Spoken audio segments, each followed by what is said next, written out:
یہ جان اللہ کی امانت ہے، یہ دین اللہ کی امانت ہے۔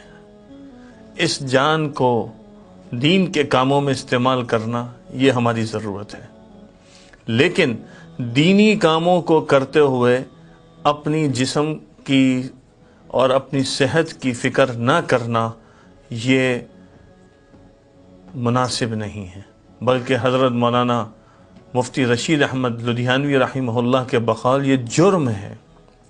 حضرت فرماتے ہیں کہ یہ جسم اللہ نے ہمیں جو دیا یہ ایک مشین ہے، سرکاری مشین ہے جو ہمارے پاس امانت ہے، اور اس کو تیل دیے بغیر چلاتے رہنا یہ اس کے ساتھ گویا کہ خیانت ہے، امانت میں خیانت ہے۔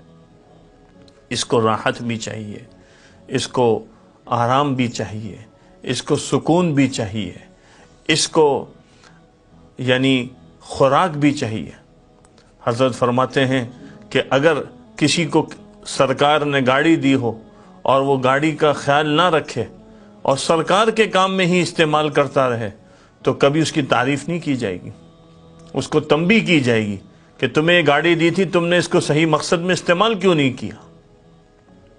تو ہمارے لیے یہ ضرورت ہے کہ اللہ نے یہ بدن دیا ہے، دین ہماری ضرورت ہے، اس کو دین کے لیے استعمال کرنا ہے، لیکن اپنی صحت کا خیال رکھنا ہے۔ دین کے کاموں کے لیے اپنے آپ کو لگانا ہے تو اپنا نظام الاوقات بنانا ہے، کھانے پینے کا بھی ایک انتظام ہو، سونے کا ایک انتظام ہو، اور پھر درمیان میں کچھ وقفہ ہو جو راحت کا ہو۔ ایسا نہیں کہ بس کام میں لگے تو کوئی وقفہ ہی نہیں ہے۔ ہمارے والد صاحب ایک بات فرماتے ہیں کہ صحت کے حوالے سے اپنے کاموں کو نماز کے ساتھ جوڑ دو، اور اس کا طریقہ یہ ہے کہ جب نماز کا وقفہ آ جاتا ہے تو اس دوران کوئی چہل قدمی کر لی، کچھ اپنے اور ترتیب بنا لی تاکہ صحت کو راحت ملے۔ اور ہر وقت آدمی اپنے آپ کو مشغول اتنا نہ رکھے کاموں کے اندر کہ اس کی وجہ سے صحت متاثر ہو جائے۔ آج حال یہ ہے کہ تھکن ہے، تعب ہے، آدمی کام میں لگا ہوا ہے، اور پھر آدمی کی جو ہے وہ تھوڑے عرصے میں بیماریاں شروع ہو جاتی ہیں، وجود بیماریوں کا آماجگاہ بن جاتا ہے۔ اس لیے صحت کا خیال رکھنا یہ بہت ضروری ہے۔ ایک بات جو کچھ ماہرین صحت سے سنی، وہ یہ کہتے ہیں کہ جب انسان کی عمر 35 سال ہو جائے تو اس کو اپنی صحت کے حوالے سے اب محتاط رہنا چاہیے۔ اس کو اپنے کھانے میں، پینے میں، سونے میں، نشست و برخاست میں بہت خیال رکھنا چاہیے۔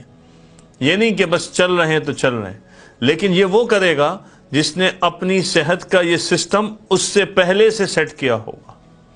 یعنی کم سے کم آدمی کو 25 سال کی عمر سے یہ فکر کرنی چاہیے کہ میں نے آگے جو زندگی جینی ہے تو میری صحت کے حوالے سے زندگی کیسے ہوگی۔ حدیث شریف میں آتا ہے وَإِنَّ لِنَفْسِكَ عَلَيْكَ حَقًّا، کہ تم پر تمہاری جان کا بھی حق ہے۔ تو ہم نے اپنی جان کا کیا خیال رکھا، اپنی صحت کا کیا خیال رکھا؟ اچھا، پھر انسان کی آنکھیں ہیں، انسان کے کان ہیں، انسان کے ہاتھ ہیں، انسان کا پورا اندر کا وجود ہے، جو ساری اللہ کی نعمت ہے۔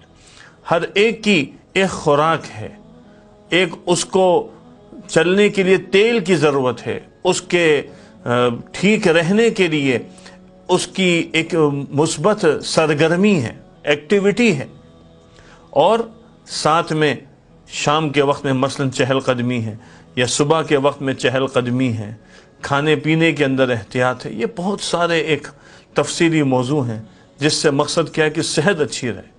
اور آپ صلی اللہ علیہ وسلم نے بھی ارشاد فرمایا نعمتان مغبون فیہما کثیر من الناس الصحۃ والفراغ، کہ دو چیزیں ایسے جس کی وجہ سے لوگ خسارے میں ہیں، ایک صحت ہے، دوسری فراغت ہے۔ تو اس صحت کا خیال رکھنا دینداروں کے لیے بہت ضروری ہے، دنیا داروں کے لیے بھی بہت ضروری ہے، اور یہ مشین صحیح ہوگی تو سارے کام صحیح طرح چل سکیں گے۔